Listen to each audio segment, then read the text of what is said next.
Hello everyone, Rahul Mishra नाम रहता है हमारा। और आज का ये जो वीडियो रहने वाला है इसमें हम लोग 21 से लेके 25 मई तक की बैंकिंग एंड फाइनेंशियल अवेयरनेस यहाँ पर डिस्कस करेंगे, ठीक है। और अपने पिछले वीडियोस में हम लोगों ने 20 मई तक की banking and financial awareness discuss कर लिया था और 52 क्वेश्चन टोटल हम लोगों ने मई महीने में अब तक डिस्कस कर लिए हैं, ठीक है, एमसीक्यू के फॉर्मेट में।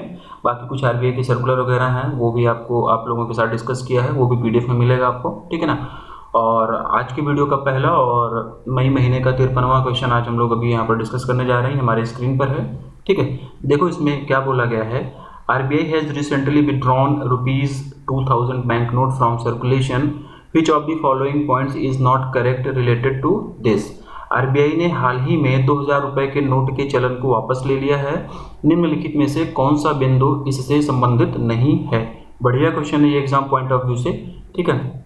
और इसी तरीके का एक क्वेश्चन लास्ट ईयर इस तरीके से जीबीओ वाले एग्जाम में फ्रेम किया गया था, ठीक है। और ये इस क्वेश्चन का सही आंसर हम लोग तभी दे पाएंगे जब जो 2000 रुपए का नोट आरबीआई ने सर्कुलेशन से वापस ले लिया है उससे रिलेटेड सभी पॉइंट्स हमें पता होंगे, तभी हम ये जाके बता पाएंगे कि कौन सा पॉइंट करेक्ट नहीं है, ठीक है ना।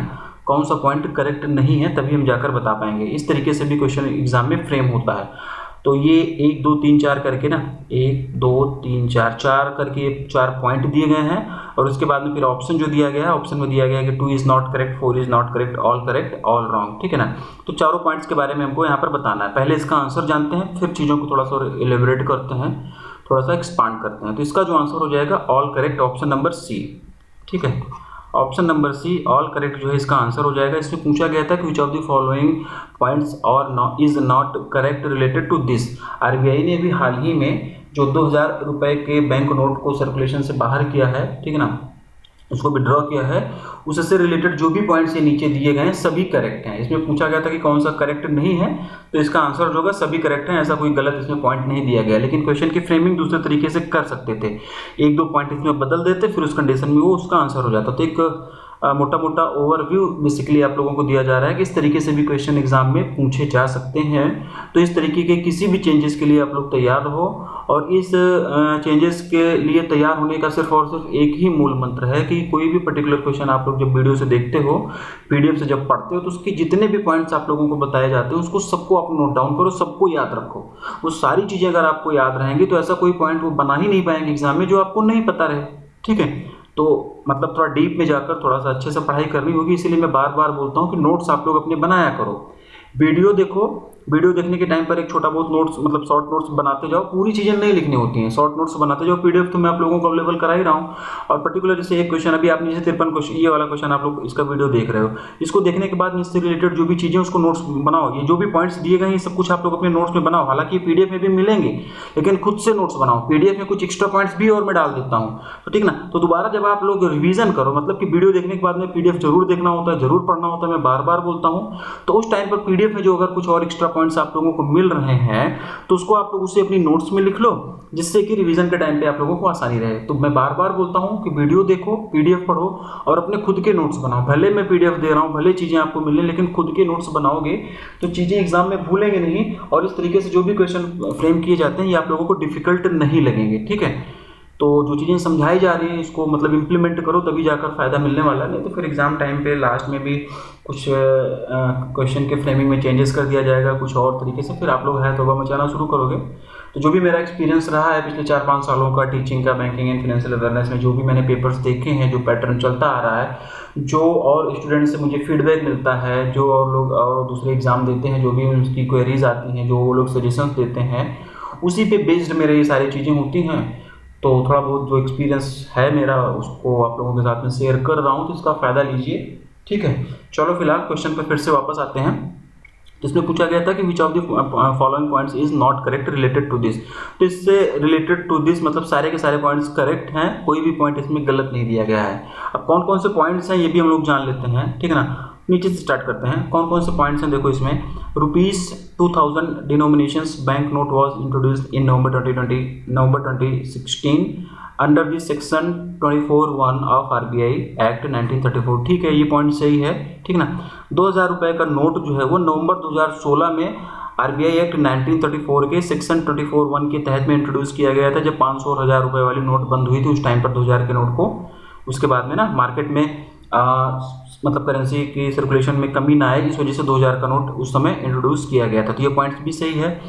इसके ऊपर वाला पॉइंट क्या कह रहा है, ₹2000 bank note will no longer be issued or circulated after the 30th of September 2023 as they will still considered legal tender after this too. ठीक है, इसमें ये बोला गया है आसान भाषा में अगर समझे कि 30 सितंबर 2023 के बाद में 2000 रुपए का बैंक नोट जो है वो ना तो इशू किया जाएगा ना तो सर्कुलेशन में आएगा। ठीक ना, will no longer be issued और सर्कुलेटेड।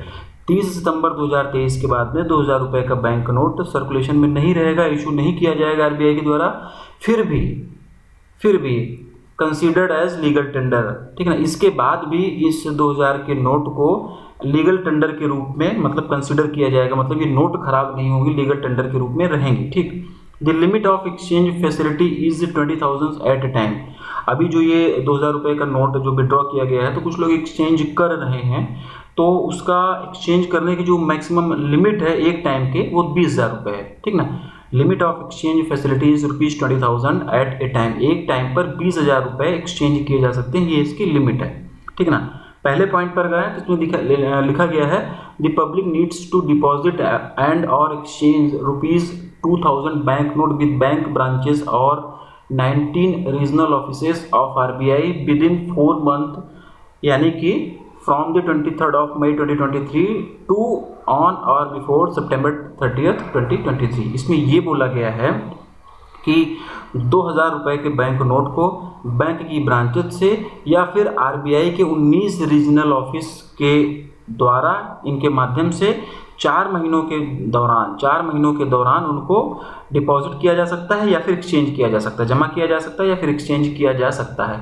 और ये जो 4 महीने वाली डेडलाइन है ये 23 मई से स्टार्ट होके 30 सितंबर तक। ठीक है, ये याद रखना, 23 मई से 30 सितंबर तक, 23rd of मई से 30th of September। ठीक ना, टोटल 4 महीने के लिए है ये, टोटल 4 मंथ्स के लिए ना। ये सारे के सारे पॉइंट्स इसमें सही दिए गए हैं। इसमें इस तरीके से भी फ्रेम कर सकते थे कि 1 या 2 पॉइंट गलत दे देते, फिर यहाँ पर only 2 correct, 1 correct, 1 or 3 correct, 1 or 2 incorrect, इस तरीके से ऑप्शन बनाया जा सकता था। तो किसी भी तरीके से बनाया जा सकता था। तो जितने भी पॉइंट्स हैं ये पीडीएफ में आपको मिलेंगे। एग्जाम पॉइंट ऑफ व्यू से जरूरी चीज़ें हैं। क्वेश्चन बढ़िया था, यहाँ से क्वेश्चन आप लोगों को एग्जाम में देखने को मिल सकता है। ठीक है, तो आप लोग इसके नोट्स वगैरह बनाना, वीडियो देखने के बाद में पीडीएफ आप लोग इसका जरूर पढ़ना। ठीक ना, आरबीआई की यहाँ पर बात हुई है, शक्तिकांत दास आरबीआई के गवर्नर हैं। शक्तिकांत दास आरबीआई के कौन से नंबर के गवर्नर हैं ये आप लोग बता दो कमेंट करके। अगर यूट्यूब पर देख रहे हो तो, और पेड यूजर्स हो तो आप लोग रिकॉल करो, शायद वहाँ पर कमेंट का ऑप्शन नहीं इनेबल कराया गया है। और आरबीआई के 4 डिप्टी गवर्नर्स होते हैं, तो कौन कौन इस समय आरबीआई के डिप्टी गवर्नर है ये याद कर दो। आरबीआई के द्वारा होली ओन्ड आरबीआई की सब्सिडरीज कितनी है ये इस टाइम पर रिकॉल कर लो। ठीक, तो इस तरीके से क्वेश्चंस को पढ़ते रहा करो। जब भी कोई आता है तो उससे रिलेटेड बैंक आती है, आरबीआई आता है या रेगुलेटरी बॉडी आती है, तो उससे रिलेटेड जो भी स्टैटिक है और जो भी उससे रिलेटेड क्वेश्चंस आप लोगों के दिमाग में आ सकें, उसी तुरंत टाइम पर, उसी के मतलब इंस्टेंट टाइम पर आप लोग उसको रिकॉल कर लिया करो। ठीक है, नेक्स्ट क्वेश्चन की तरफ बढ़ते हैं। Which of the following NBFC's certificate of registration has not been cancelled by the RBI recently in May 2023? निम्नलिखित में से मई 2023 में निम्नलिखित में से किस एनबीएफसी का पंजीकरण प्रमाण पत्र आरबीआई द्वारा रद्द नहीं किया गया है, ये इसने पूछा है। ऑप्शंस आप लोगों के सामने हैं और इसका जो आंसर हो जाएगा Aditya Birla finance limited, option number D. Aditya Birla finance limited, option number D इसका आंसर होगा। क्वेश्चन बढ़िया है, थोड़ा सा इसको एक्सटेंड करते हैं, क्वेश्चन को फिर से समझते हैं। इसमें ये पूछा गया है कि मई 2023 में निम्नलिखित में से कौन सी एनबीएफसी का पंजीकरण प्रमाण पत्र यानी कि सर्टिफिकेट ऑफ रजिस्ट्रेशन आरबीआई के द्वारा कैंसिल नहीं किया गया है। ठीक है ना, क्वेश्चन की फ्रेमिंग में नहीं करके भी थोड़ा सा कर रहा हूँ जिससे आप लोग इसके लिए भी तैयार रहो। नहीं किया गया है ये जानने के लिए हमको ये जानना जरूरी होगा कि किसका किसका सर्टिफिकेट ऑफ रजिस्ट्रेशन कैंसिल किया गया है। ठीक है ना, तो आदित्य बिरला फाइनेंस लिमिटेड का सर्टिफिकेट ऑफ रजिस्ट्रेशन कैंसिल नहीं किया गया है। बाकी ऑप्शन में ये जो 3 एनबीएफसीज और दी गई हैं, पूर्वी Finvest limited, K Patel finance limited, Coorg tea company limited, इन तीनों का सर्टिफिकेट ऑफ रजिस्ट्रेशन आरबीआई के द्वारा भी हाल ही में कैंसिल किया गया है। क्वेश्चन बढ़िया है, थोड़ा सा और एक्सटेंड करते हैं। इसमें जो सर्टिफिकेट ऑफ रजिस्ट्रेशन नहीं कैंसिल किया गया यही पूछा गया, option number D Aditya Birla finance limited इसका आंसर होगा। आदित्य बिरला फाइनेंस लिमिटेड का सर्टिफिकेट ऑफ रजिस्ट्रेशन अभी हाल ही में यानी कि मई 2023 में आरबीआई के द्वारा कैंसिल नहीं किया गया है। बाकी ऑप्शन में जो भी 3 नाम और दिए गए हैं इनका सर्टिफिकेट ऑफ रजिस्ट्रेशन कैंसिल किया गया है। पूर्वी फिनवेस्ट लिमिटेड की बात हुई है यहाँ पर ऑप्शन नंबर ए में, इसका हेडक्वार्टर जो है बिलासपुर छत्तीसगढ़ में हो जाएगा। इसका हेडक्वार्टर मतलब ये बिलासपुर छत्तीसगढ़ बेस्ड है। ऑप्शन नंबर बी में दिया गया है के पटेल फाइनेंस लिमिटेड, तो ये ग्वालियर मध्य प्रदेश बेस्ड है। ऑप्शन नंबर 3 में दिया गया है कॉर्ग टी कंपनी लिमिटेड, ठीक ना, तो ये बेंगलुरु कर्नाटका बेस्ड है। तो ये 3 एनबीएफसी ऐसी हैं जिनका कि सर्टिफिकेट ऑफ रजिस्ट्रेशन अभी हाल ही में आरबीआई के द्वारा कैंसिल किया गया है। 3 ही नहीं, यही 3 नहीं, सुनना ध्यान से, इन 3 नहीं, टोटल 7 एनबीएफसी का सर्टिफिकेट ऑफ रजिस्ट्रेशन अभी हाल ही में आरबीआई के द्वारा कैंसिल किया गया है। लेकिन सातों के नाम यहाँ पे नहीं दे सकते थे, इस तरीके से क्वेश्चन नहीं फ्रेम कर सकते थे, तो 3 नाम आपको ऑप्शन में बता दिए गए, ये पीडीएफ में भी मिलेंगे। बाकी 4 नाम जो और हैं वो मैं आपको बता रहा हूँ, आप लोग उसको नोट डाउन करना। टोटल 7 एनबीएफसी का सर्टिफिकेट ऑफ रजिस्ट्रेशन अभी हाल ही में आरबीआई के द्वारा कैंसिल किया गया है। 3 नाम आपको ऑप्शन में दे दिए गए ABC, बाकी 4 नाम और बच रहे हैं वो मैं बता रहा हूँ, सुनना, आप लोग नोट डाउन करना, पीडीएफ में भी आप लोगों को मिलेगा, ठीक है ना। त्रिमूर्ति फिनवेस्ट लिमिटेड, ये बिलासपुर छत्तीसगढ़ बेस्ड है। East west Finvest India limited, ये भी बिलासपुर छत्तीसगढ़ बेस्ड है। जेवी Modi securities limited, Indore Madhya Pradesh based है। जेनफिन कैपिटल प्राइवेट लिमिटेड, ये बेंगलुरु कर्नाटका बेस्ड है, ठीक। तो ये टोटल 7 एनबीएफसी हो गए जिनका कि सर्टिफिकेट ऑफ रजिस्ट्रेशन अभी हाल ही में आरबीआई के द्वारा मई 2023 में कैंसिल किया गया है। और ये लोग मतलब ये भी जो भी एनबीएफसी हैं कहाँ कहाँ बेस्ड हैं ये भी आप लोगों को बता दिया गया। और यही नहीं, क्वेश्चन को थोड़ा सा और एक्सटेंड करेंगे। आरबीआई ने इन 7 एनबीएफसी का सर्टिफिकेट ऑफ रजिस्ट्रेशन अभी हाल ही में कैंसिल किया। इसके साथ साथ 14 एनबीएफसी ने अपना सर्टिफिकेट ऑफ रजिस्ट्रेशन आरबीआई को खुद से सरेंडर कर दिया, ठीक ना। टोटल कितना, 14 एनबीएफसी ने अपना सर्टिफिकेट ऑफ रजिस्ट्रेशन आरबीआई को खुद से सरेंडर कर दिया गया। और ये 14 एनबीएफसी कौन कौन से हैं यहाँ पर नहीं पढ़ेंगे, इसका नाम आपको पीडीएफ में मिलेगा, वहाँ से आप लोग इसको पढ़ना, ठीक। नेक्स्ट क्वेश्चन की तरफ बढ़ेंगे। India's first ULIP small cap fund has recently launched by which insurance company. Bharat का पहला ULIP unit linked insurance plan small cap fund हाल ही में किस बीमा कंपनी के द्वारा लॉन्च किया गया है, ये इसने पूछा है। और इसका जो आंसर हो जाएगा Bajaj Allianz life insurance, option number B. Option number B Bajaj Allianz life insurance इसका आंसर हो जाएगा। थोड़ा सा क्वेश्चन को एक्सटेंड करते हैं। Bajaj Allianz life small cap fund नाम से इसे लॉन्च किया गया है। Bajaj Allianz life small cap fund नाम से इंडिया का पहला यूलिप स्मॉल कैप फंड अभी हाल ही में बजाज एलियांज लाइफ इंश्योरेंस के द्वारा लॉन्च किया गया है। और इस एनएफओ के माध्यम से, न्यू फंड ऑफरिंग के माध्यम से ग्राहक बहुत सारे स्मॉल कैपिटल स्टॉक्स में इन्वेस्ट कर पाएंगे। ये जो लॉन्च किया गया है यूलिप, ठीक ना, स्मॉल कैप फंड, इसको लॉन्च करने के पीछे का रीज़न क्या है, तो इसके माध्यम से ग्राहक जो है बहुत सारे डिफरेंट स्मॉल कैपिटल स्टॉक्स में इन्वेस्ट कर पाएंगे, ठीक ना। और ये ध्यान रखना, ये इंडिया का फर्स्ट यूलिप है, ठीक है, तो ये ध्यान रखना, इसलिए भी क्वेश्चन इंपॉर्टेंट बनता है। बजाज एलियांज लाइफ इंश्योरेंस के द्वारा इसे अभी हाल ही में लॉन्च किया गया है। यहाँ पर एक टर्म यूज हो रहा है यूलिप, यानी कि unit linked insurance plan. ULIP के बारे में बहुत डीप में तो मैं नहीं बताऊंगा यहाँ पे, लेकिन एक मोटा मोटा ओवरव्यू आप लोगों को जरूर दूंगा, जिससे कि चीज़ें आपको समझ में आए, जिससे कि क्वेश्चन आपको समझ में आए कि यूलिप क्या होता है। कई बार हम लोगों ने यूलिप सुना हुआ है इंश्योरेंस में, ठीक है ना, बहुत बार इसका हम लोग नाम सुनते हैं, जानते रहते हैं, लेकिन क्या होता है कि होता क्या है हमको पता नहीं होता। कुछ लोगों को हो सकता है जो लोग वीडियो देख रहे हैं पता हो, लेकिन जिनको नहीं पता है उनके लिए थोड़ा सा एक मोटा मोटा ओवरव्यू देंगे। तो यूलिप क्या होता है कि बेसिकली ये लाइफ इंश्योरेंस का एक टाइप होता है, ठीक ना। यूलिप जो होता है यूनिट, इसमें देखो यूलिप का फुल फॉर्म भी अगर आप लोग देखोगे तो यूनिक लिंक्ड इंश्योरेंस प्लान लिखा हुआ है, ठीक ना। तो यूलिप जो होता है बेसिकली एक लाइफ इंश्योरेंस का एक टाइप होता है जो कि ग्राहकों को लाइफ इंश्योरेंस कवरेज और मार्केट में इन्वेस्ट करने की सुविधा दोनों देता है, दोनों सुविधाएं देता है एक ही प्लान में, ठीक ना। और आसान करते हैं इसको, और आसान आम बोलचाल की भाषा में समझते हैं इसको, ठीक ना। तो यूलिप क्या होता है कि बेसिकली एक इंश्योरेंस प्रोडक्ट है जो कि एक सिंगल पॉलिसी में, ध्यान रखना, सिंगल एक ही पॉलिसी में ग्राहकों को इन्वेस्टमेंट और इंश्योरेंस दोनों सुविधाएं देता है, ठीक है ना। तो एक मोटा मोटा ओवरव्यू आप लोगों को मिला होगा। बजाज एलियांज लाइफ इंश्योरेंस इसका आंसर होगा, option number B. Pune Maharashtra में इसका हेडक्वार्टर हो जाएगा बजाज एलियांज का। तरुण चुग जी जो हैं वो इसके एमडी एंड सीईओ हो जाएंगे। Next, which company has recently partnered with Tide, ये a United Kingdom based fintech, to launch India's first recycled polyvinyl chloride RPVC RuPay card along with MCT cards and technology private limited and NPCI। Question बढ़िया है। किस company ने हाल ही में MCT cards and technology private limited और NPCI के साथ भारत का पहला पुनर्नवीनीकरण पॉलीविनाइल क्लोराइड यानी कि आरपीवीसी रुपे कार्ड लॉन्च करने के लिए यूनाइटेड किंगडम स्थित फिनटेक टाइड के साथ में पार्टनरशिप किया हुआ है। ठीक है, ऑप्शंस आप लोगों के सामने दिए गए हैं और इसका जो आंसर होगा, इसका आंसर हो जाएगा Transcorp international limited, option number D. Option number D Transcorp international limited इसका आंसर हो जाएगा। वन लाइनर ही करेंगे। यहाँ पर बात हुई है आरपीवीसी रुपे कार्ड की, आरपीवीसी रुपे कार्ड की यहाँ पर बात हुई है। तो ये जो आरपीवीसी रुपे कार्ड होता है ये रिसाइकल्ड पीवीसी से बनता है, रिसाइकल्ड पीवीसी से बनता है और पेपर बेस्ड कार्ड की तुलना में ये ज़्यादा ड्यूरेबल होता है। ठीक, तो ऑप्शन नंबर डी इसका आंसर होगा।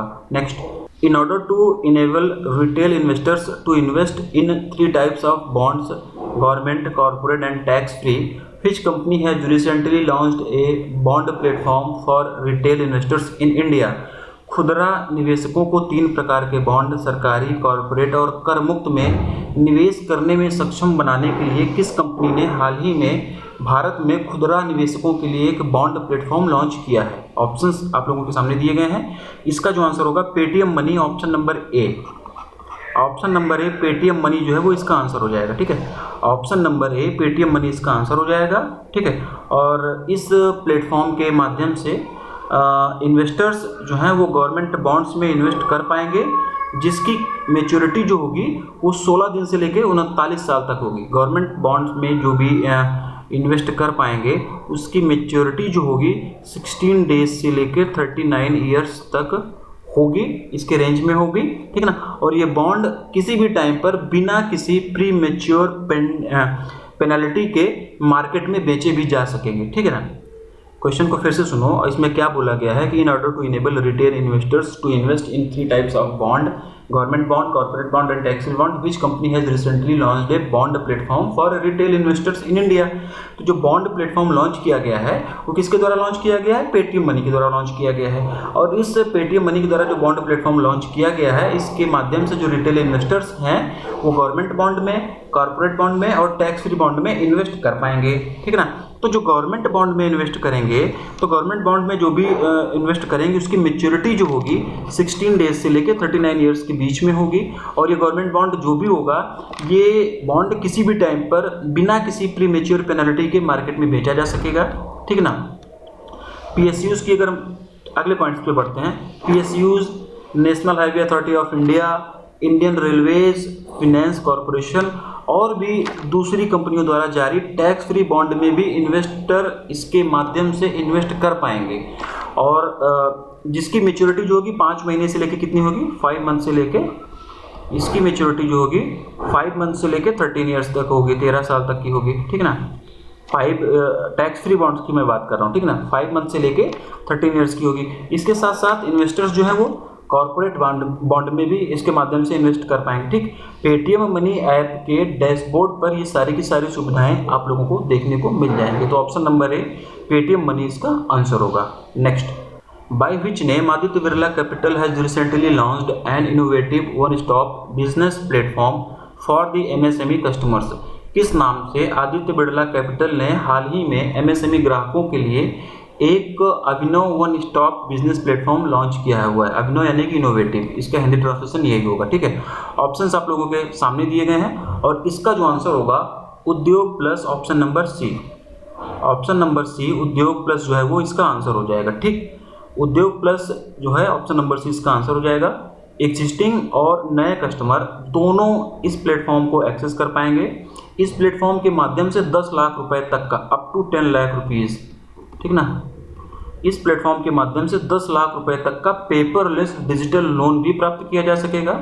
इस प्लेटफॉर्म के माध्यम से एमएसएमईज के लिए investment, advisory, finance, protection, value added services, इस तरीके की बहुत सारी सुविधाएं जो हैं उनको प्रोवाइड की जाएंगी जिससे कि उनके बिजनेस को मैनेज किया जा सके, उनके बिजनेस को ग्रो करने में हेल्प की जा सके उनकी। ठीक है ना, तो क्या पूछा गया था इसमें? By which name Aditya Birla capital has recently launched an innovative one stop business platform for MSME customers? MSME customers के लिए आदित्य बिरला कैपिटल ने अभी हाल ही में एक innovative one stop business platform किस नाम से लॉन्च किया था? तो उद्योग प्लस, ऑप्शन नंबर सी इसका आंसर होगा। Next, According to an analysis of financial results of the public sector banks, all the 12 public sector banks have made how much profit in the financial year 2022 to 23? सार्वजनिक क्षेत्र के बैंकों के वित्तीय परिणामों के विश्लेषण के अनुसार सभी 12 सार्वजनिक क्षेत्र के बैंकों ने वित्तीय वर्ष 2022-23 में कितना लाभ कमाया है, ये इस क्वेश्चन में पूछा गया है। इस क्वेश्चन का हिंदी में मतलब है। ऑप्शंस आप लोगों के सामने हैं और इसका जो आंसर होगा, इसका आंसर हो जाएगा option number A. Option number A 1,04,649 crore 1,04,649 crore rupees कमाया है प्रॉफिट के रूप में। ठीक ना, क्वेश्चन बढ़िया है एग्जाम पॉइंट ऑफ व्यू से, तो इसको समझेंगे टू दी पॉइंट चीज़ों को हम लोग समझने की कोशिश करते हैं। ठीक ना, एग्जाम पॉइंट ऑफ व्यू से बढ़िया क्वेश्चन है। नोट्स वगैरह बनाना, जितने भी पॉइंट्स यहाँ पर मैं बताऊंगा इन सब से क्वेश्चन डीप में पूछा जा सकता है। तो लिखना, मुरारी बापू की कथा की तरीके से नहीं सुनना, अपने नोट्स आप लोग इसके खुद से बनाना। ठीक ना, पहले क्वेश्चन को समझते हैं क्या क्वेश्चन में पूछा गया है, फिर उसके बाद में इसके पॉइंट्स को हम लोग टू दी पॉइंट करके समझते हैं। ठीक ना, पब्लिक सेक्टर बैंक्स का अभी हाल ही में फिनेंशियल रिजल्ट आया हुआ है, इसका एनालिसिस किया गया। उस फिनेंशियल रिजल्ट के अनुसार इस क्वेश्चन में पूछा गया कि सभी 12 पब्लिक सेक्टर बैंकों के द्वारा मिलाकर टोटल कितना प्रॉफिट हुआ है फिनेंशियल ईयर 2022-23 के दौरान। तो इसका तो आंसर हो जाएगा 1,04,649 करोड़ रुपए, ये इसमें पहला पॉइंट हो जाएगा। ठीक ना, और जो भी इनका फिनेंशियल रिजल्ट रहा पब्लिक सेक्टर बैंक्स का, उसमें और क्या क्या पॉइंट्स आते हैं, क्या क्या चीज़ें और निकल के सामने आती हैं, वो जानते हैं। ठीक ना, सभी पब्लिक सेक्टर बैंकों के फिनेंशियल रिजल्ट से कुछ बातें और सामने आई हैं, टू दी पॉइंट उसको हम लोग जानेंगे। तो टोटल प्रॉफिट की अगर हम लोग बात करेंगे जो इस क्वेश्चन में पूछा गया था, तो ऑप्शन नंबर ए इसका आंसर होगा। टोटल प्रॉफिट 1,04,649 करोड़ रुपए कमाया गया सभी 12 पब्लिक सेक्टर बैंक के द्वारा 2022-23 के दौरान, पहला पॉइंट। अगले पॉइंट्स पर अगर हम लोग बढ़ें तो फिनेंशियल ईयर 2022 में ये प्रॉफिट जो था वो कितना था, 66,539 539.98 करोड़ रुपीज़। ठीक ना, फिनेंशियल ईयर बात किसकी हो रही है, 2022 फिनेंशियल ईयर 22 की। फिनेंशियल ईयर 22 में ये प्रॉफिट 66,539.98 करोड़ था, और अब ये 57% बढ़कर कितना हो गया, 1,04,649 करोड़ रुपीज़। ये डाटा याद रखना, स्केल 3 वालों ध्यान से सुनना, ऐसे क्वेश्चन बनेंगे। फिनेंशियल ईयर 2022 में कितना था प्रॉफिट, 66,539.98 करोड़ रुपए, और अभी कितना हो गया, 1,04,649 करोड़ रुपए। कितना बढ़ गया, 57%। यही 57% आप लोगों से पूछ लेंगे कि 2022 की तुलना में यहाँ पर कितना परसेंट बढ़ा, तो आपको ये डाटा याद रहेगा, आपको ये डाटा याद रहेगा, बढ़ा कितना 57%, ये नहीं याद रहेगा, तो यहीं पर खेल हो जाएगा, फिर क्वेश्चन गलत हो जाएगा, फिर हम क्वेश्चन पढ़ के भी सही नहीं कर पाएंगे। तो जो भी बता रहा हूँ, आँख कान नाक गला मुँह खोल के सुनना, नोट्स बनाना, याद रखना, क्वेश्चन ऐसे ही फ्रेम होंगे। तो 57% इसका आंसर मतलब होगा, बढ़ा, इंक्रीज हुआ सभी 12 पब्लिक सेक्टर बैंकों का प्रॉफिट। ठीक है ना, अगले पॉइंट्स की तरफ अगर आएँ तो मार्च 2000 वाला जो क्वार्टर था उसमें प्रॉफिट कितना था, मार्च 2022 वाला। ठीक ना, मैं लिखते हुए भी चल रहा हूँ, मार्च 2022 वाला जो क्वार्टर था उसमें जो प्रॉफिट था वो 17,666 करोड़ रुपीज़ था, जबकि मार्च 2023 वाले क्वार्टर में ये प्रॉफिट जो है बढ़कर कितना हो गया, 34,483 करोड़ रुपीज़। कितना बढ़ गया, ठीक ना, 2022 से 2023 के बीच में कितना बढ़ा ये, तो 95% बढ़ गया, 95% बढ़ गया। मार्च 2022 वाला जो क्वार्टर था इसमें जो प्रॉफिट था वो 17,666 करोड़ रुपए था, जबकि मार्च 2023 वाले क्वार्टर में ये 95% बढ़कर 34,483 करोड़ रुपीस हो गया। ठीक, अगर परसेंटेज की बात करें, जो ये रिपोर्ट आई, फाइनेंशियल रिजल्ट आया है, इसको रिजल्ट को और थोड़ा सा एनालिसिस किया जाए तो परसेंटेज में बात करें, प्रॉफिट का जो परसेंटेज है वो बात करें, ठीक ना, परसेंटेज प्रॉफिट की अगर हम लोग बात करें तो बैंक ऑफ महाराष्ट्र का नेट प्रॉफिट ग्रोथ हाईएस्ट रहा। याद रखना, बैंक ऑफ महाराष्ट्र का नेट प्रॉफिट ग्रोथ हाईएस्ट रहा। बैंक ऑफ महाराष्ट्र का नेट प्रॉफिट ग्रोथ हाईएस्ट रहा और इसका प्रॉफिट 126% बढ़कर 2,602 करोड़ रुपए रहा। ठीक ना, इस फाइनेंशियल ईयर में। ठीक, फिर से सुनो आप लोग इस लाइन को, ये क्वेश्चन बनेगा, जो भी पूछ रहा हूँ ये क्वेश्चन यहाँ से डायरेक्टली पूछ लेंगे कि जो अभी सभी 12 पब्लिक सेक्टर बैंक का फाइनेंशियल रिजल्ट सामने आया, उस रिजल्ट के अनुसार किस बैंक का नेट ग्रोथ प्रॉफिट सबसे ज़्यादा हाईएस्ट रहा परसेंटेज के टर्म में।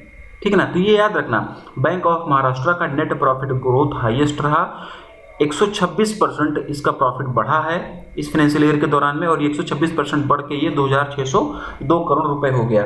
फर्स्ट नंबर पर bank of Maharashtra. Second number पर अगर हम लोग परसेंटेज की बात करें तो सेकंड नंबर पर यूको बैंक रहा।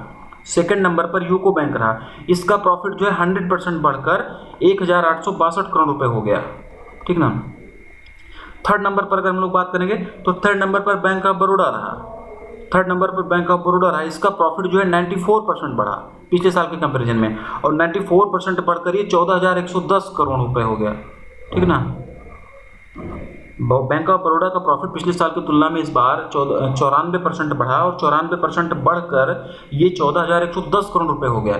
एसबीआई की अगर हम लोग बात करें, ठीक ना, एसबीआई की अगर हम लोग बात करें तो एसबीआई का एनुअल टोटल प्रॉफिट 59% बढ़ा है, और 59% बढ़कर ये 50,232 करोड़ रुपए रहा, ठीक। पीएनबी को छोड़कर सभी बैंकों की, ठीक ना, सबसे खराब कंडीशन अगर किसी की रही है तो पीएनबी की रही है। पंजाब नेशनल बैंक को छोड़कर सभी बैंकों ने एनुअल प्रॉफिट में बढ़ोतरी दर्ज की है, जबकि पंजाब नेशनल बैंक ने अपने एनुअल प्रॉफिट में 27% का डिक्रीज, 27% की कमी दर्ज की गई है इसके एनुअल प्रॉफिट में। इसका प्रॉफिट, पीएनबी का प्रॉफिट पिछले साल 3,457 करोड़ रुपए था, जो कि इस बार 27% घटकर 2,507 करोड़ रुपए हो गया, ठीक ना। तो कितना परसेंट घटा है पीएनबी का? सबसे खराब परफॉर्मेंस किसकी रही? पीएनबी की। पीएनबी का प्रॉफिट बढ़ा नहीं है, घटा है। पीएनबी का एनुअल प्रॉफिट जो है उसमें बढ़ोतरी नहीं दर्ज की गई है। पीएनबी का जो है उसके एनुअल प्रॉफिट में बढ़ोतरी नहीं दर्ज की गई, उसमें 27% की कमी आई है, ठीक ना। या फिर ये कहें कि पीएनबी को छोड़कर सभी बैंकों के एनुअल प्रॉफिट में बढ़ोतरी दर्ज की गई है, पीएनबी के एनुअल प्रॉफिट में घटोतरी हुई है, कमी दर्ज की गई है, और ये कमी 27% की रही है पिछले साल की तुलना में। पिछले साल पीएनबी का जो प्रॉफिट रहा वो 3,457 करोड़ रुपए था, जो कि इस बार 27% घटकर 2,507 करोड़ रुपए हो गया, ठीक है। और कुछ चीजें जानते हैं।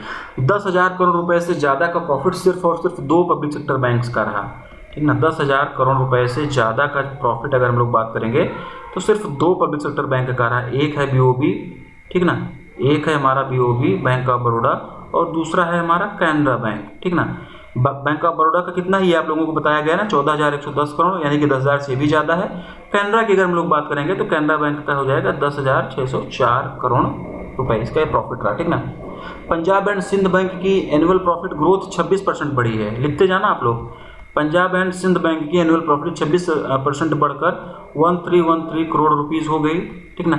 सेंट्रल बैंक ऑफ इंडिया की एनुअल प्रॉफिट ग्रोथ 51% बढ़कर ये 1582 करोड़ रुपीस हो गई, ठीक है। इंडियन ओवरसीज बैंक की अगर हम लोग बात करें, ठीक है ना, अगर हम लोग इंडियन ओवरसीज बैंक की बात करें तो इंडियन ओवरसीज बैंक की एनुअल प्रॉफिट ग्रोथ में 23% की बढ़ोतरी हुई है। ये 23% बढ़कर 2099 करोड़ रुपीस हो गया, ठीक ना।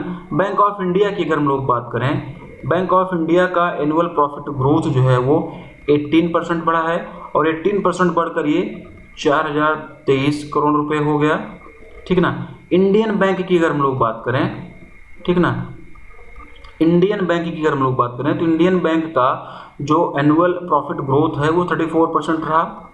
34% बढ़कर ये 5,282 करोड़ रुपीस हो गया, ठीक ना। यूनियन बैंक ऑफ इंडिया की बात करें तो यूनियन बैंक ऑफ इंडिया का जो एनुअल प्रॉफिट ग्रोथ है वो 61% रहा। 61% बढ़कर इसका जो है एनुअल प्रॉफिट 8,433 करोड़ रुपीस हो गई, ठीक है। इसके साथ साथ 2016 से लेकर 2021 तक गवर्नमेंट ऑफ इंडिया के द्वारा पब्लिक सेक्टर बैंक्स में 3,10,997 करोड़ रुपए इन्वेस्ट किए गए। ये क्वेश्चन भी पूछा जा सकता है, ये भी पॉइंट इसमें बताया गया है, ठीक ना। और ये कब से कब तक की बात हो रही है, इसका जो ड्यूरेशन है, इसकी ड्यूरेशन की अगर हम लोग बात करेंगे तो ये 2016 से लेकर 21 तक, ठीक ना। 2016 से लेकर 2021 तक गवर्नमेंट ऑफ इंडिया ने पब्लिक सेक्टर बैंक में 3,10,997 करोड़ रुपए इन्वेस्ट किए हुए हैं, ठीक ना।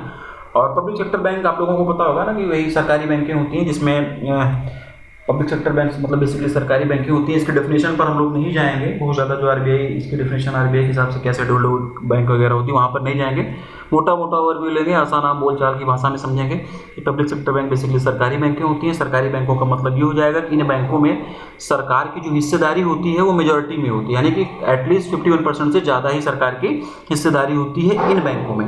तो सभी 12 पब्लिक सेक्टर बैंकों का अगर हम लोग देखें कि इनकी हिस्सेदारी मतलब इसमें कितना कितना है, ठीक ना, सभी जो 12 पब्लिक सेक्टर बैंकें हैं इसमें गवर्नमेंट ऑफ इंडिया की हिस्सेदारी कितनी है अभी, और ये जो हिस्सेदारी वाली डाटा है ये दिसंबर 2022 के अंत तक का है, ठीक ना, एंड ऑफ दिसंबर 2022 तक के एंड में ये डाटा है कि गवर्नमेंट ऑफ इंडिया की सभी पब्लिक सेक्टर बैंकों में कितनी कितनी हिस्सेदारी। मैं लिख दे रहा हूँ, उसको नोट डाउन कर दे रहा हूँ, या फिर PDF में भी आपको मिलेगा, ठीक है ना।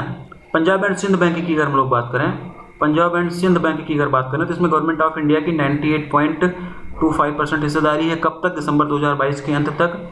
इंडियन ओवरसीज़ बैंक की अगर हम लोग बात करेंगे तो इंडियन ओवरसीज़ में 96.38% की हिस्सेदारी है गवर्नमेंट ऑफ इंडिया की।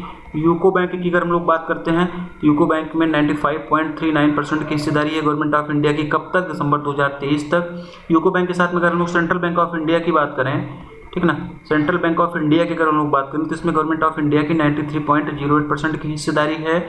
State Bank of India SBI की अगर हम लोग बात करें तो SBI में गवर्नमेंट ऑफ इंडिया की 57.59% की हिस्सेदारी है। कब तक? दिसंबर 2022 के एंड तक, ठीक ना। कैनरा बैंक की अगर हम लोग बात करें, ठीक ना, कैनरा बैंक की अगर हम लोग बात करें तो कैनरा बैंक में 62.93% की हिस्सेदारी है गवर्नमेंट ऑफ इंडिया की, ठीक है ना। बैंक ऑफ बड़ौदा की अगर हम लोग बात करते हैं, बैंक ऑफ बड़ौदा की अगर हम लोग बात करें तो इसमें जो हिस्सेदारी हो जाएगी गवर्नमेंट ऑफ इंडिया की 63.97% की हो जाएगी। पंजाब नेशनल बैंक PNB की अगर हम लोग बात करते हैं तो PNB में गवर्नमेंट ऑफ इंडिया की हिस्सेदारी जो है वो 73.15% की हो जाएगी। इंडियन बैंक की अगर हम लोग बात करें, ठीक ना, इंडियन बैंक की अगर हम लोग बात करें तो इसमें गवर्नमेंट ऑफ इंडिया की जो हिस्सेदारी है वो 79.86% की हो जाएगी, ठीक है। बैंक ऑफ इंडिया की अगर हम लोग बात करें, बैंक ऑफ इंडिया की, तो इसमें गवर्नमेंट ऑफ इंडिया की हिस्सेदारी 81.41% की है। यूनियन बैंक की अगर हम लोग बात करें, ठीक ना, यूनियन बैंक ऑफ इंडिया की अगर हम लोग बात करें तो इसमें गवर्नमेंट ऑफ इंडिया की हिस्सेदारी 83.49% की है।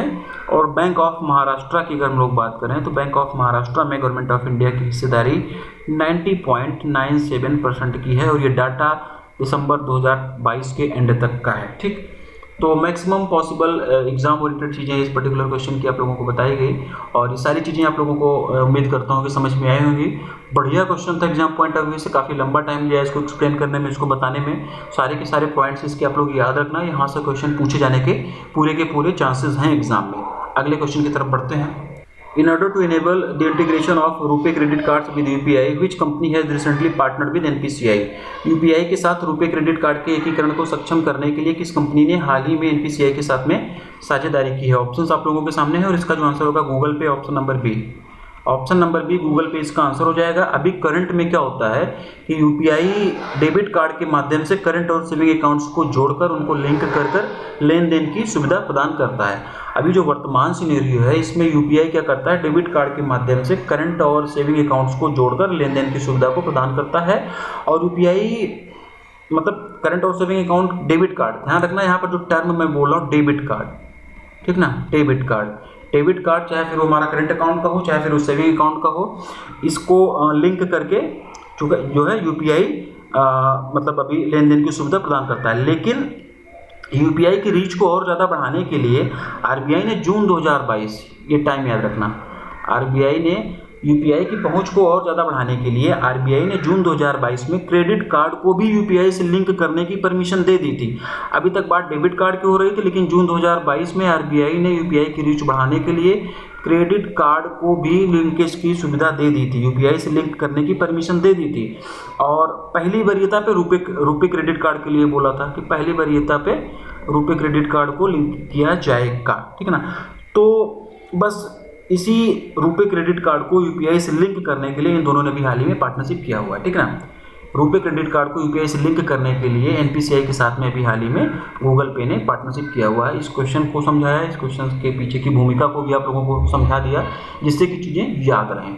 Next Which Indian Institute of Technology's Startup Incubation and Innovation Center (SIIC) has recently signed an MOU with the Yes Bank to promote financial supports to the startups incubated at SIIC? ठीक ना, किस भारतीय प्रौद्योगिकी संस्थान के startup incubation and innovation centre ने हाल ही में SIIC में इंक्यूबेटेड स्टार्टअप्स को वित्तीय सहायता प्रदान करने के लिए यस बैंक के साथ में एक समझौता ज्ञापन पर हस्ताक्षर किया है? वन लाइनर क्वेश्चन रहेगा। Option number D IIT Kanpur इसका आंसर होगा। Option number D IIT Kanpur इसका आंसर होगा। Next, how much amount has recently been approved by the RBI board to transfer to the government for the year 2022 to 23 as surplus at the 602nd meeting of the RBI central board of directors chaired by Reserve Bank of India governor Shaktikanta Das? Exam point of view से बढ़िया question है, ध्यान रखना, ध्यान से सुनना। RBI governor Shaktikanta दास की अध्यक्षता में RBI के केंद्रीय निदेशक मंडल की 602वीं बैठक में अधिशेष के रूप में वर्ष 2022-23 के लिए सरकार को हस्तांतरित करने के लिए RBI बोर्ड द्वारा हाल ही में कितनी राशि स्वीकृत की गई है? ऑप्शंस आप लोगों के सामने दिया गया है और इसका जो आंसर होगा ऑप्शन नंबर ए 87,416 करोड़ रुपए है। इट इज 7,416 करोड़ रुपीज़ अभी हाल ही में RBI बोर्ड के द्वारा इतना अमाउंट गवर्नमेंट ऑफ इंडिया को 2022-23 के लिए एज ए सरप्लस के रूप में ट्रांसफ़र करने का निर्णय लिया गया है। तो ये अमाउंट याद रखना, मोटा मोटा समझा जाए तो ये 87,416 करोड़ रुपए RBI के द्वारा गवर्नमेंट ऑफ इंडिया को एज ए सरप्लस के रूप में 2022-23 के लिए ट्रांसफ़र किया जाएगा। और ये डिसीजन जो है RBI बोर्ड की 602वीं मीटिंग में हुई, जिसकी अध्यक्षता शक्तिकांत दास गवर्नर जी ने की हुई थी। Next, Which bank has recently become India's first public sector bank to offer live video chat and live web chat service to its customers?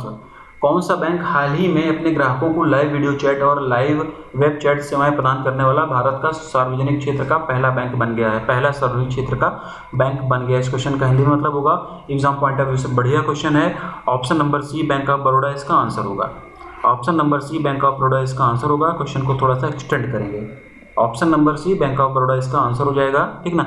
BOB video chat, BOB video chat, BOB live chat, BOB live chat नाम से ये दो services अभी हाल ही में bank of Baroda के द्वारा जारी की गई हैं और ऐसा करने वाला पब्लिक सेक्टर का पहला बैंक बन गया है ये बैंक ऑफ बड़ौदा, ठीक है। ये क्वेश्चन इसलिए भी इंपॉर्टेंट बनता है क्योंकि ये India first public sector bank to offer live video chat and live web chat services to its customer.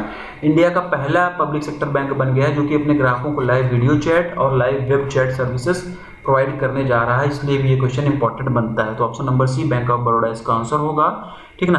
Bob video chat और बॉब लाइव चैट नाम से दो सर्विसेज अभी हाल ही में इसके लिए बैंक ऑफ बड़ौदा ने जारी की हुई हैं। ऑप्शन में जितने भी बैंकें दी गई हैं, हेडक्वार्टर, टैगलाइन, एमडीएनएस ये रिकॉल करना आप लोगों की नैतिक जिम्मेदारी बन जाती है। अगले क्वेश्चन की तरफ हम लोग बढ़ेंगे। Which insurance company has recently launched the General Surety Bond बीमा conditional and unconditional insurance product for infrastructure projects? किस बीमा कंपनी ने हाल ही में इंफ्रास्ट्रक्चर परियोजनाओं के लिए जनरल श्योरिटी बॉन्ड बीमा सशर्त और बिना शर्त बीमा उत्पाद लॉन्च किया है? ऑप्शंस आप लोगों के सामने हैं और इसका जो आंसर हो जाएगा option number B State Bank of India general insurance, SBI general insurance. Option number B इसका आंसर हो जाएगा।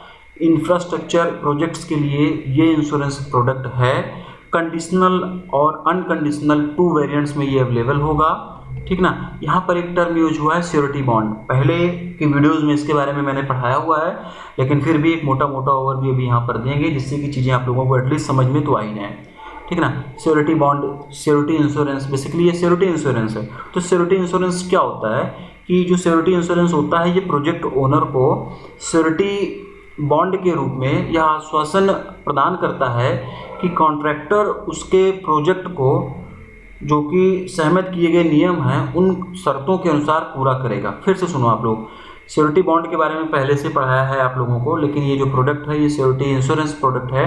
तो श्योरिटी इंश्योरेंस प्रोडक्ट क्या होता है ये जानते हैं। श्योरिटी इंश्योरेंस प्रोडक्ट बेसिकली यह प्रोजेक्ट ओनर को एक श्योरिटी बॉन्ड के रूप में यह आश्वासन प्रदान करता है कि जो भी ठेकेदार होगा, जो भी कॉन्ट्रैक्टर होगा, वह उसके प्रोजेक्ट को जो भी नियमों की सहमति की गई है, जो भी शर्तों का जिस शर्तों पर उस प्रोजेक्ट की सहमति की गई उसके अनुसार ही पूरा करेगा। बेसिकली इसमें 3 पार्टीज इन्वॉल्व होती हैं, ठीक है ना, बहुत ज़्यादा डीप में इसके नहीं जाना है। तो option number B SBI general insurance इसका आंसर हो जाएगा। अगला देखते हैं। In order to launch an ONDC focused payment solution named NodePay, which bank has recently partnered with Plouch, a SaaS firm, SaaS यानी कि सॉफ्टवेयर एज सर्विस। NodePay नामक ONDC केंद्रित भुगतान समाधान लॉन्च करने के लिए किस बैंक ने हाल ही में SaaS फर्म प्लॉच के साथ में भागीदारी की है? ये इस क्वेश्चन का हिंदी में मतलब है। ऑप्शंस आप लोगों के सामने दिए गए हैं। IDFC first bank option number 20 का आंसर होगा, ठीक है। IDFC first bank option number 20 का आंसर हो जाएगा। IDFC फर्स्ट बैंक ने अभी हाल ही में प्लॉच के साथ में पार्टनरशिप किया हुआ है। क्यों पार्टनरशिप किया हुआ है ये क्वेश्चन में ही बता दिया गया। क्या बताया गया है? ONDC फोकस्ड पेमेंट सोल्यूशन जिसका नाम क्या है? नोड पे, इसे लॉन्च करने के लिए इन दोनों ने पार्टनरशिप किया हुआ है। बहुत ज़्यादा डिटेल में नहीं जाएंगे। IDFC फर्स्ट बैंक की यहाँ पर बात हुई है। मुंबई महाराष्ट्र में इसका हेडक्वार्टर होगा। वी वैद्यनाथन इसके MD एंड CEO हो जाएंगे। ऑलवेज यू फर्स्ट ये इसकी टैगलाइन होगी। ऑलवेज यू फर्स्ट ये इसकी टैगलाइन होगी। IDFC फर्स्ट के बारे में मैंने बताया। बाकी ऑप्शन में और जो 3 बैंकें दी गई हैं इनके बारे में ये सारी चीज़ें आप लोग इसी टाइम पर रिकॉल करोगे। अगला और लास्ट क्वेश्चन देखेंगे हम लोग इस वीडियो का। A first of its kind digital onboarding platform named Saarthi to enable easy installation of electronic data capture EDC or point of sale POS for merchants has recently launched by which bank? व्यापारियों के लिए electronic data capture या फिर point of cell की आसान स्थापना को सक्षम करने के लिए सारथी नामक अपनी तरह का पहला डिजिटल ऑनबोर्डिंग प्लेटफॉर्म हाल ही में किस बैंक के द्वारा लॉन्च किया गया है? ऑप्शंस आप लोगों के सामने है। Option number D axis bank इसका आंसर होगा, ठीक है ना। Option number D axis bank जो है इसका आंसर हो जाएगा। एक्सिस बैंक के द्वारा अभी हाल ही में सारथी नाम से एक मतलब डिजिटल ऑनबोर्डिंग प्लेटफॉर्म लॉन्च किया गया है जो कि EDC or point of sales का इजी इंस्टॉलेशन सुनिश्चित करेगा, ठीक है। तो axis bank option number D इसका आंसर हो जाएगा। डिजिटल ऑनबोर्डिंग प्लेटफॉर्म का नाम और कौन से बैंक के द्वारा लॉन्च किया गया ये चीज़ें याद रखना। सारथी और एक्सिस बैंक ये चीज़ें आप लोग याद रखना। ये क्वेश्चन भी एग्जाम पॉइंट ऑफ व्यू से बढ़िया है क्योंकि एक्सिस बैंक इसका आंसर हो है, इसलिए इसके बारे में थोड़ा सा चीज़ें हम लोग जानते हैं। मुंबई महाराष्ट्र में इसका हेडक्वार्टर हो जाएगा। अमिताभ चौधरी इसके MD एंड CEO हो जाएंगे। बढ़ती का नाम जिंदगी ये इसकी टैगलाइन हो जाएगी। HDFC बैंक के बारे में मैंने बताया। बाकी ऑप्शन में ये और जो 3 बैंकें दी गई हैं इनके बारे में आप लोग ये सारी चीज़ें रिकॉल करते हुए चलोगे, ठीक। तो आज का वीडियो बस हम लोग यहीं पर वाइंड अप करेंगे। 25 मई तक की बैंकिंग एंड फाइनेंशियल अवेयरनेस आज हम लोगों ने यहाँ पर डिस्कस कर लिया है और अपने आगे आने वाले वीडियोज़ में हम लोग इससे आगे की banking and financial awareness discuss करेंगे। तो मिलते हैं अपने अगले वीडियो में।